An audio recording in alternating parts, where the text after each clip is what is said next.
Did you know that contrary to popular belief, the Titanic did not solely use the distress call SOS when it sent out distress signals?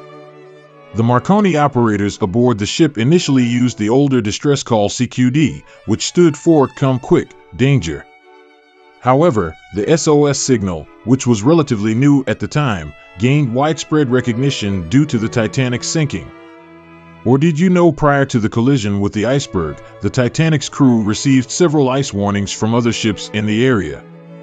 However, the ship's radio operators were preoccupied with sending and receiving passenger messages, and some of these warnings did not reach the bridge or were not acted upon promptly.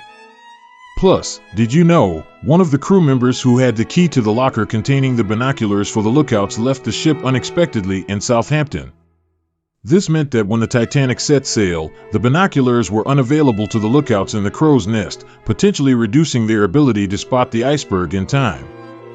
Did you know the sinking of the Titanic led to one fortunate outcome for another ship in the vicinity? The RMS Carpathia, which responded to Titanic's distress calls, arrived about an hour after the Titanic sank and rescued over 700 survivors. This act of rescue earned the Carpathia the nickname the Ship of Miracles.